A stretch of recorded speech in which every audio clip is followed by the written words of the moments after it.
এক মাস থেকে খেয়াল করে দেখেছি তুমি আর আগের মতো হাসো না অবনী। তোমার কি মনে হয় আমি কিছুই বুঝতে পারবো না? তুমি কোথায় যাও, কখন কি করো না করো সব আমি বুঝতে পারি, এবং কাদের সাথে কথা বলো সব আমি জানি। আমার নজর সবসময় তোমার দিকেই থাকে।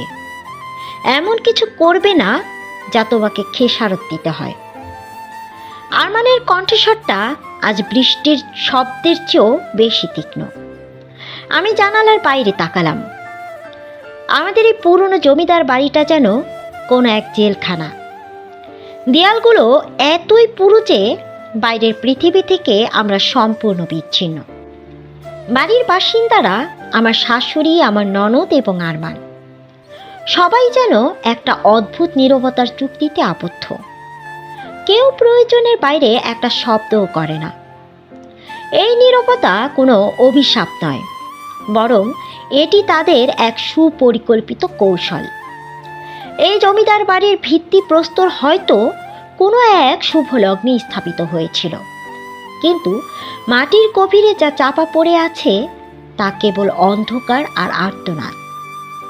আমি যখন প্রথম বিয়ে করে এই বাড়িতে পা রাখি, তখন জানতাম না যে আমার পায়ের নিচে সুড়ঙ্গের ছকে বাঁধা হয়েছে আমারই কবর। বাড়ির প্রাচীন দেয়ালের শ্যাওলা রাতের বেলা ঘড়ির টিকটিক শব্দে বাড়ির প্রতিটি কোণ কেমন যেন ভারী হয়ে ওঠে, এবং আরমানের চোখের আড়ালে তার মায়ের অদ্ভুত নজরদারি। বিয়েটা যখন ঠিক হয়েছিল, আরমানের চোখে চোখ পড়লে তখন আমি নিজেকে হারিয়ে ফেলতাম। সে আমাকে তার চোখে স্বপ্ন দেখাতো। বৃষ্টির রাতে বারান্দায় দাঁড়িয়ে আমার চুলে হাত বুলিয়ে ফিসফিস করে বলতো, তুমি আমার চোখের জ্যোতি অবনী। তোমাকে ছাড়া এই বাড়িটা আমার কাছে অন্ধকার লাগে, আমার জীবন শূন্য মনে হয়। আমি বিশ্বাস করেছিলাম, আমি ভেবেছিলাম পৃথিবীর সবচেয়ে সুখী মানুষ বোধ হই আমি। বিয়ের প্রথম কয়েক মাস আমাদের সংসারটা ছিল রূপকথার মতো। আরমানের আদর, সোহাগ এবং অবনীর পছন্দের গান লুপে বাজানোর অভ্যাস সব কিছুই অবনীর কাছে ভালোবাসার বহিঃপ্রকাশ মনে হয়েছিল। কিন্তু যখন সে বুঝতে পারল এ সব কিছুই ছিল এক সুপরিকল্পিত অভিনয়, তখন তার বিশ্বাসের ভিত্তি কেঁপে ওঠে। আরমান যে তাকে ভালোবেসে আগলে রাখত, তা যে আসলে অবনীকে বাড়ির চার দেয়ালের খাঁচায় বন্দি করে রাখার একটি শিকারীর কৌশল ছিল, এই উপলব্ধিটায় তাকে প্রথম আঘাত করে। আলমারির দরজাটা খুলতেই চোখে পড়ল আরমানের দেওয়া সেই দামি আংটি এবং গিফট। একসময় যে উপহারগুলো অবনীর কাছে ভালোবাসার প্রতীক ছিল, আর সেগুলোই মনে হচ্ছে বিষাক্ত সাপ। অবনী নিজের সাথে বলতে লাগলো, সে আমার পছন্দের গানগুলো লুপে বাজিয়ে শোনাতো, যেন আমাকে কোনো এক মোহিনী জাদুতে বেঁধে রেখেছিল। আরমানের দেওয়া শাড়িগুলো পরে অবনী নিজেকে সুন্দর ভাবত। এখন তা তার কাছে মনে হচ্ছে এক কয়েদির পোশাক। এই বস্তুগত মোহভঙ্গ আরমানের প্রতি তার অনুভবের পরিবর্তনকে তীব্র করে তোলে। সবচেয়ে বড় মোহভঙ্গটি ঘটে যখন সে আরমানের কথোপকথন শোনে। সে জানত না যে আরমান তার সাথে প্রতিটা মুহূর্তে শারীরিক ও মানসিক যে সময় কাটিয়েছে, তার অন্তরালে আরমান আসলে তার অবৈধ ব্যবসার হিসাব কষেছে। অবনীর আবেগ আরমানের কাছে কোনো অনুভূতিই ছিল না, ছিল কেবল একটি ঢাল, যাতে করে পাড়া প্রতিবেশী এবং পুলিশ ভাবে একটা সাজানো গোছানো সুখী পরিবার। যখন অবনী উপলব্ধি করল যে তার উপস্থিতি আরমানের কাছে কেবল একটা নিরাপত্তার কবচ, তখনই আরমানের প্রতি তার সমস্ত ভালোবাসা ঘৃণা ও তিক্ততায় রূপান্তরিত হয়। সবচেয়ে কষ্টের ছিল এটি বোঝা যে সে যাকে জীবনসঙ্গী হিসেবে বেছে নিয়েছিল, সে আসলে একজন অপরাধী, যে তাকেও সেই অন্ধকারের অংশ করে রাখতে চায়। আরমান যখন ল্যাপটপের পাসওয়ার্ড লুকিয়ে স্ক্রিন অফ করে দিল এবং অবনীকে নিয়ে তাদের ভবিষ্যৎ পরিকল্পনার আলোচনা করল, তখন অবনীর চোখের সামনে আরমানের মুখটা এক শিকারী পশুর মতো স্পষ্ট হয়ে উঠল। মোহভঙ্গ হওয়ার পর অবনীর আর দুর্বল রইল না, আর ভেতরে থাকা ভালোবাসা ধুয়ে মুছে গিয়ে সেখানে জায়গা নিল এক তীব্র সংকল্প। আরমানের প্রতি করুণা আর দ্বিধার কোনো অবকাশ আর অবশিষ্ট রইল না।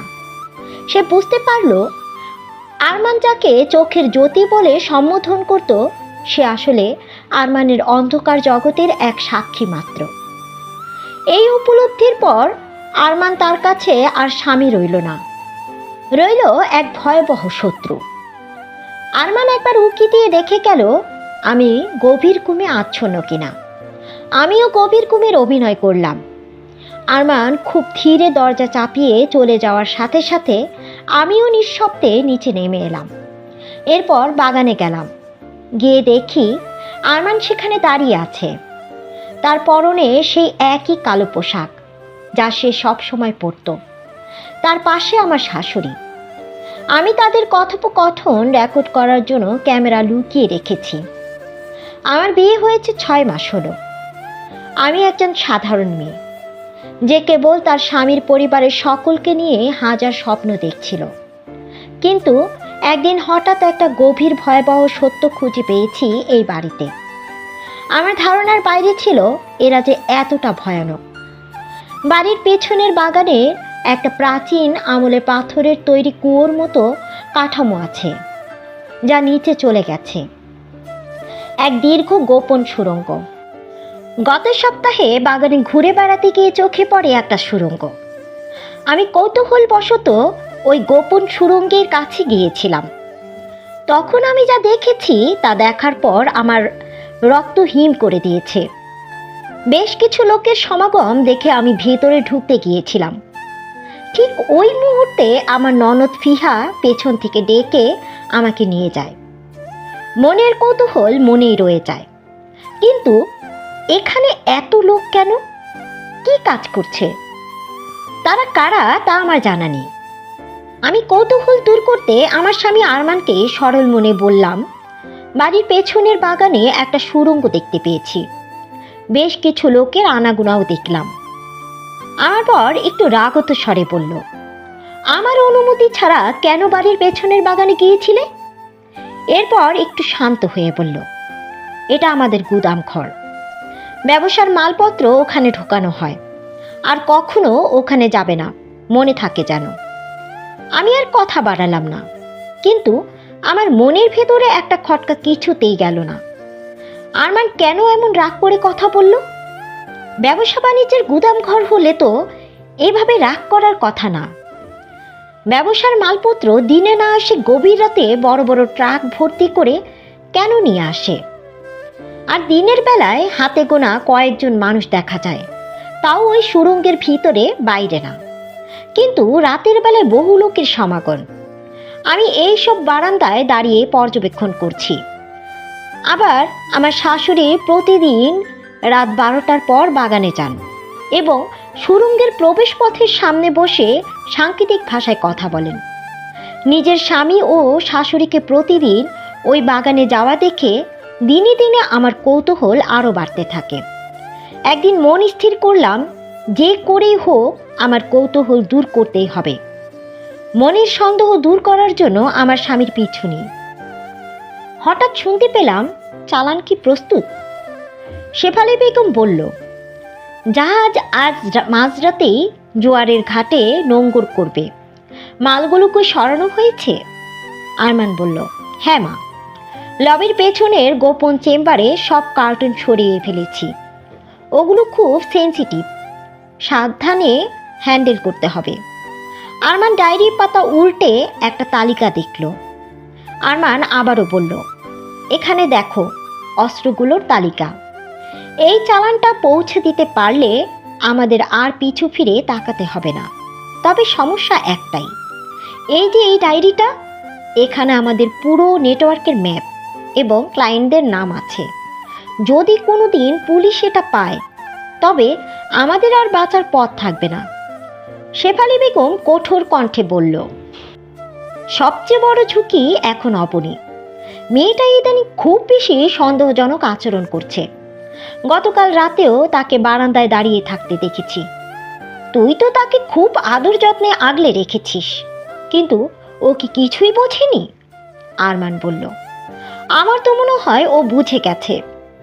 আজ বিকেলে যখন ড্রয়িং রুমে ছিলাম, ও হুট করে আমার ল্যাপটপের দিকে তাকাতেই আমি স্ক্রিন অফ করে দিয়েছিলাম।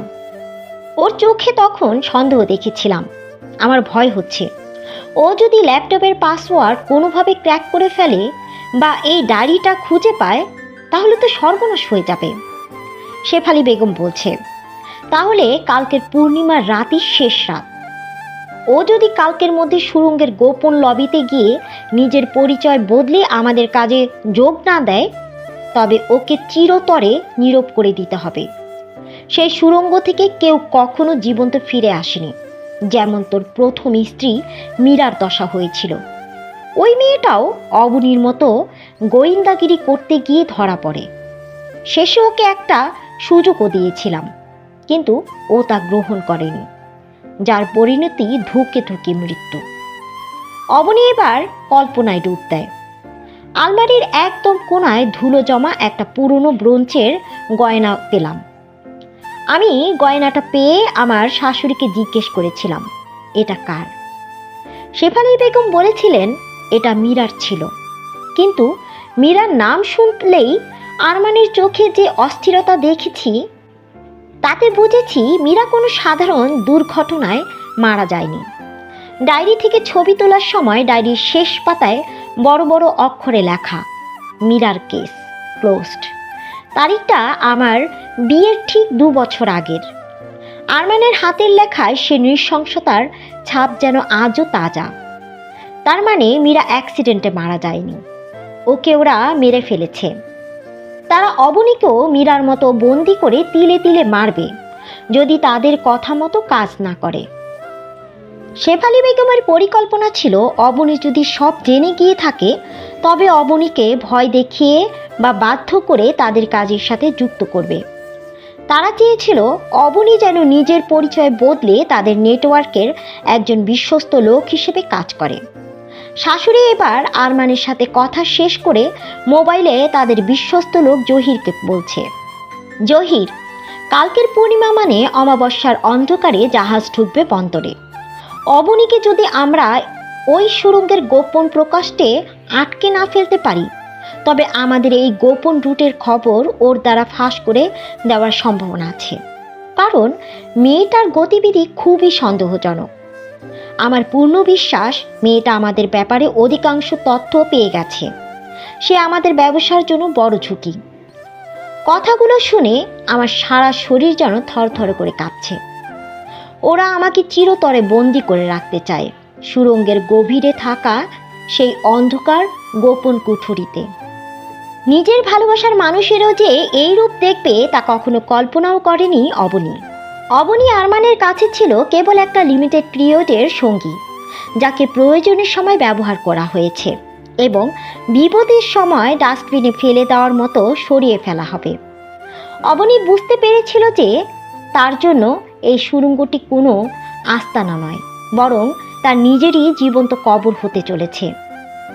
এই পরিকল্পনাটি শোনার পরেই অবনী তার ভয়কে সরিয়ে রেখে আত্মরক্ষার চূড়ান্ত সিদ্ধান্তটি নিয়েছিল। যেমন মা তেমন ছেলে, তীব্র ঘৃণা ও আতঙ্কের মিশ্রণ, এবং সে যে এই বাড়ি থেকে আর ফিরতে পারবে না এমন একটি ভয় তাকে গ্রাস করছে। বাগানের ঝোপের আড়ালে অবনী দম বন্ধ করে দাঁড়িয়ে আছে।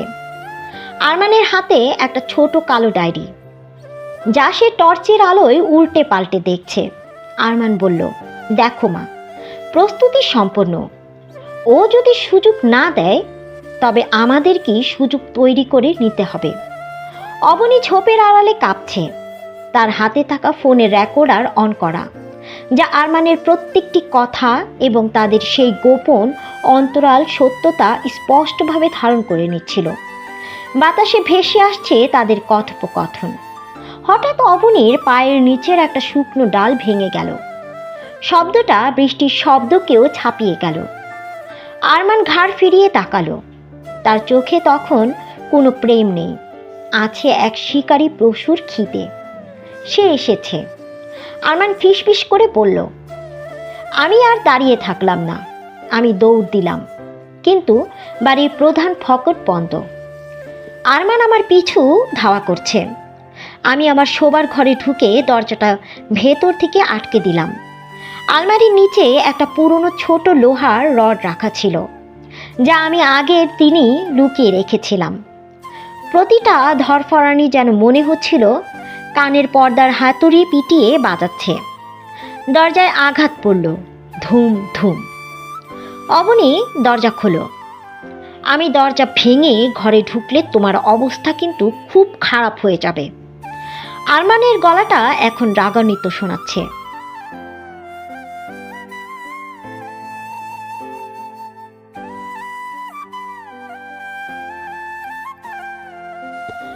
আমি দরজা খোলার পরিবর্তে জানালার কাঁচ ভাঙলাম। ভাঙা কাচের টুকরোগুলো আমার পায়ের পাতায় বিঁধে যাচ্ছিল, রক্ত ঝরছে, কিন্তু তবু আমি সেসবের তোয়াক্কা করলাম না। এক লাফে নিচে পড়ার সময় গোড়ালিতে যে অসহ্য যন্ত্রণা পেলাম, তাতে মনে হলো হাড় হয়তো গুড়িয়ে গেছে। কিন্তু পালানোর নেশায় আমি তখন এক যন্ত্র মানবী হয়ে গেছি। ল্যাংড়াতে ল্যাংড়াতে বাড়ির পেছনের ঝোপঝাড় পার হয়ে মেঠো পথে নামলাম। পেছন থেকে শোনা যাচ্ছে আরমানের অমানসিক চিৎকার আর বুটের আওয়াজ ধপধপ করে মাটিতে আছড়ে পড়ছে। রাতের কুয়াশা যেন আজ আমারই শত্রু হয়ে দাঁড়িয়েছে। আমি যখন গ্রামের মোড় পেরিয়ে প্রায় আউটপোস্টের কাছাকাছি, ঠিক তখনই আরমান আমাকে ধরে ফেলল। কোথায় যাবি? আরমানের গলার স্বর যেন যমদূতের মতো শোনাচ্ছিল, আর চিৎকার করে বলল, কি ভেবেছিস সব কিছু শেষ করে দিবি তুই? এত সোজা? সে আমার চুলের মুঠি ধরে এমনভাবে হ্যাঁচকা টান দিল যে আমার চোখের সামনে অন্ধকার নেমে এলো। সে আমাকে মাটিতে আছড়ে ফেলে আমার গলার উপর পা দিয়ে চেপে ধরল। দম বন্ধ হয়ে আসছে আমার, ফুসফুস যেন ছিঁড়ে যাচ্ছে অক্সিজেনের অভাবে। ঠিক তখনই আমার ফোনের ভাইব্রেশন হলো। ইমেল সেন্ড হয়েছে। সে আমাকে নিয়ে বাড়ির থেকে টেনে নিয়ে যাওয়ার জন্য যেই খুলল, আমি আমার সমস্ত শক্তি সঞ্চয় করে আমার পিছনে লুকোনো লোহার রডটি দিয়ে সজোরে আরমানের মাথায় আঘাত করলাম। ধপ করে আরমান মাটিতে লুটিয়ে পড়ল। তার মাথা দিয়ে রক্ত গড়িয়ে মাটির ধুলোয় মিশছে। সে এখনো নড়ছে, এখনো জেদ দিয়ে উঠে দাঁড়ানোর চেষ্টা করছে। ঠিক সেই মুহূর্তে সুদূর অন্ধকার চিরে পুলিশের গাড়ির সাইরেনের তীক্ষ্ণ শব্দ রাতের নীরবতাকে চুরমার করে দিয়ে এগিয়ে আসছিল। হেডলাইটের তীব্র আলোয় আরমানের বিকৃত মুখটা স্পষ্ট হয়ে উঠল। আমি বাড়ি থেকে পালিয়ে আসার সময় লোকেশন এবং পুরো বিষয় বুঝিয়ে লাইভ স্ট্রিমিং করে পাঠিয়ে দিয়েছিলাম আমাদের এলাকার থানার ওসির ইমেলে। আমার শাশুড়ি শেফালি বেগম পুলিশ পৌঁছানোর আগে সে আমার উপর ঝাঁপিয়ে পড়তে চাইল। ব্যাগে রাখা মরিচের গুঁড়ো বের করে আমার শাশুড়ির চোখে মুখে ছুঁড়ে দিলাম। আর্তনাদ করে সে মাটিতে গড়াগড়ি খেতে লাগলো। আমার সারা শরীরে তখন এক অদ্ভুত শীতলতা। আজ থেকে আরমান আর তার মায়ের খেলা শেষ। আমি পেন ড্রাইভ এবং ডায়েরির সব পাতার ছবি মোবাইলে ধারণ করা মোবাইল পুলিশের হাতে তুলে দিলাম, কারণ আমি জানি ডায়েরি ও ল্যাপটপ অত সহজে চুরি করা সম্ভব না, আর চুরি করলে বাকি প্রমাণগুলো সংগ্রহ করা সম্ভব হতো না। ওদের কাছে ধরা পড়ে যেতাম অনেক আগেই। পুলিশের হাতে মোবাইল ও পেন ড্রাইভ তুলে দিলাম। অবনী জানতো যে ডায়েরিটি আরমান খুব সাবধানে রাখে। সেটি চুরি করা মানেই ছিল ধরা পড়ে যাওয়া, তাই সে চুরির পথে না গিয়ে তথ্য সংগ্রহের পথ বেছে নেয়। অবনী বুঝতে পেরেছিল আরমান এবং তার শাশুড়ি সাধারণত রাত 12টার পর বাগানের সুড়ঙ্গ মুখে মিলিত হয়। সে এই সময়টাকে তার সুযোগ হিসেবে কাজে লাগানোর সিদ্ধান্ত নেয়। অবনী এমনভাবে ঘুমের ভান করত যাতে আরমান নিশ্চিত হয়ে ঘর থেকে বের হয়। আরমান যখনই নিশ্চিত হতো যে অবনী গভীর ঘুমে আচ্ছন্ন, তখনই সে ডায়েরি ও ল্যাপটপ নিয়ে ড্রয়িং রুমের দিকে যেত। অবনী বুদ্ধি করে বাড়ির কাজের মহিলা জ্যোৎস্নার সহযোগিতা নেয়। জ্যোৎস্না এই বাড়িতে কাজ করে প্রায় 25 বছর। আর এই বাড়িতেই তার স্বামী ও সন্তান বলি হয়েছে, তাই প্রতিশোধ নেওয়ার জন্য অবনীকে সঙ্গ দিয়েছে। আরমানের পরিবারের সবাই জ্যোৎস্নাকে ভীষণ বিশ্বাস করত, আর তারই সুযোগ নিয়েছে অবনী। অবনী প্রায় সময় খেয়াল করত জ্যোৎস্না অবসর সময়গুলোতে হাউমাউ করে কাঁদত। প্রথমে অবনী অনেকবার জানতে চেয়েছিল কান্নার পেছনের কারণ, কিন্তু জ্যোৎস্না চুপ ছিল, বলতে চায়নি। একদিন অবনী যখন বলল, তুমি কি জানো এই বাড়ির মানুষগুলো যে অবৈধ ব্যবসার সাথে লিপ্ত, সেই সময় অবনী জ্যোৎস্নার চোখে মুখে ভয়ের ছাপ দেখেছিল। সেই দিনই অবনী আন্দাজ করেছিল হয়তো জ্যোৎস্নার কান্নার পেছনে এদের কোনো হাত আছে। অবনী সাহস করে বলল, দেখো, আমি জানি না তোমার মনে কি কষ্ট আছে, তুমি না বললে আমি শুনতেও চাই না। তুমি শুধু আমাকে এই অন্ধকার সাম্রাজ্য থেকে বের হতে সাহায্য করো। এখানে থাকলে আমি দম বন্ধ হয়ে মরে যাব। এরা কেউ মানুষ নয়, এরা সব হায়না। জ্যোৎস্না বুঝল তার মতো সেও এই যন্ত্রণার জগৎ থেকে মুক্ত হতে চায়। এবার জ্যোৎস্না বলতে শুরু করলো, আমিও তোমার মতো বহুবার এই পাপের পাশার থেকে মুক্ত হইতে চাইছিলাম বইলা আমার স্বামীও আমার একমাত্র সন্তান বলির শিকার হইছে। আমার স্বামী এমদাদ এই বাড়ির দারোয়ানের কাজ করত। নদী বাঙ্গনে আমাকে বাড়ি নদীতে চইলা যাওয়ায় আমরা নিঃস্ব হইয়া এই বাড়িতে কাম নেই, কিন্তু আমরা গুণাক্ষর টের পাই নাই এরা যে এত ভয়ানক। আরমান আর আমার পোলা তখন দুইজনই 5 বছরের, একলগেই খেলতো। প্রথম 3 বছর আমার স্বামী দিনে গেট পাহারা দিত, তাই হ্যাঁ গো আসল রহস্য বুঝতে পারি নাই।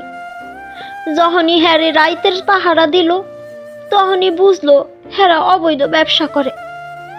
হ্যাঁ গো কোনো কিছু বুঝতে না দিয়া আমার স্বামী আমার আইয়া কইল হেরা অবৈধ ব্যবসা করে।